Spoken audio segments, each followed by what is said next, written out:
Hey there my friends, my name is Kevin Augusta and I want to thank you for checking out this video. I want to also thank you for listening and for watching this chapter of the day from the scriptures. Now I pray that this message is going to be a blessing to you, to your family as well, and that you feel encouraged.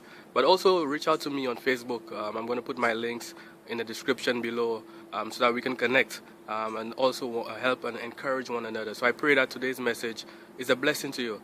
And I look forward to connecting with you even more, and may God continue to bless you. Bye for now. 2 Samuel 14. Now Joab, the son of Zeruiah, knew that the king's heart went out to Absalom. And Joab sent to Tekoa, and brought from there a wise woman, and said to her, Pretend to be a mourner, and put on mourning garments. Do not anoint yourself with oil, but behave like a woman who has been mourning many days for the dead. Go to the king, and speak thus to him. So Joab put the words in her mouth. When the woman of Tekoa came to the king, she fell on her face to the ground, and paid homage, and said, Save me, O king! And the king said to her, What is your trouble? She answered, Alas, I am a widow. My husband is dead. And your servant had 2 sons, and they quarrelled with one another in the field. There was no one to separate them. And one struck the other and killed him. And now the whole clan has risen against your servant, and they say, Give up the man who struck his brother, that we may put him to death for the life of his brother whom he killed. And so they would destroy the heir also. Thus they would quench my coal that is left, and leave to my husband neither name nor remnant on the face of the earth. Then the king said to the woman, Go to your house, and I will give orders concerning you. And the woman of Tekoa said to the king, On me be the guilt, my lord the king, and on my father's house. Let the king and his throne be guiltless. The king said, If anyone says anything to you, bring him to me, and he shall never touch you again. Then she said, Please let the king invoke the Lord your God, that the avenger of blood kill no more, and my son be not destroyed. He said, As the Lord lives, not one hair of your son shall fall to the ground. Then the woman said, Please let your servant speak a word to my lord the king. He said, Speak! And the woman said, Why then have you planned such a thing against the people of God? For in giving this decision the king convicts himself, inasmuch as the king does not bring his banished one home again. We must all die. We are like water spilled on the ground, which cannot be gathered up again. But God will not take away life, and he devises means so that the banished one will not remain an outcast. Now I have come to say this to my lord the king, because the people have made me afraid. And your servant thought, I will speak to the king. It may be that the king will perform the request of his servant. For the king will hear and deliver his servant from the hand of the man who would destroy me, and my son together from the heritage of God. And your servant thought, The word of my lord the king will set me at rest.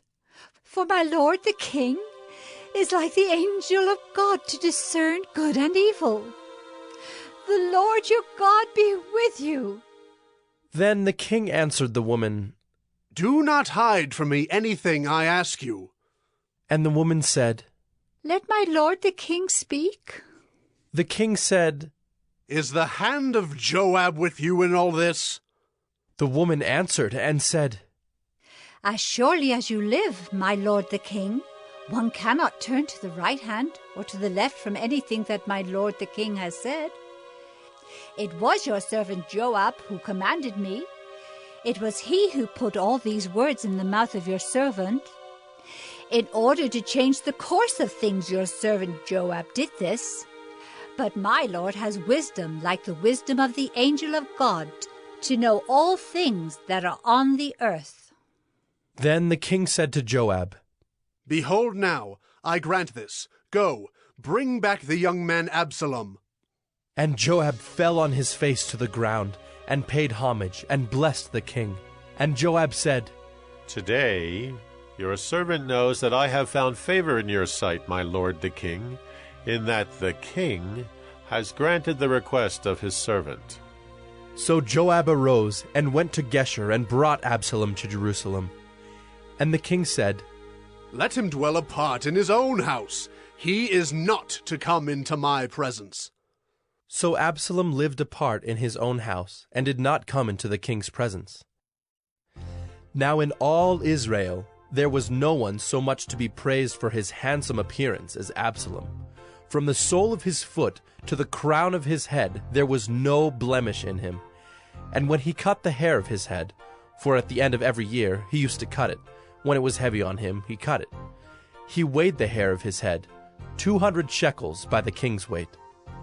There were born to Absalom 3 sons, and 1 daughter, whose name was Tamar.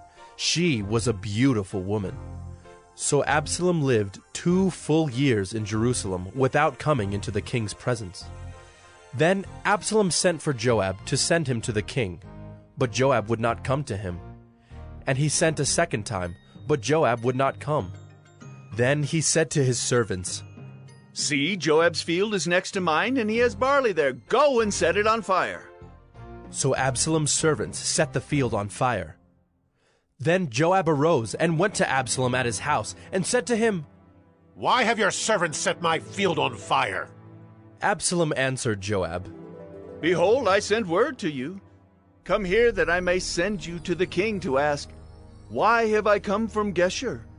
It would be better for me to be there still. Now therefore let me go into the presence of the king, and if there is guilt in me, let him put me to death. Then Joab went to the king and told him, and he summoned Absalom. So he came to the king, and bowed himself on his face to the ground before the king, and the king kissed Absalom.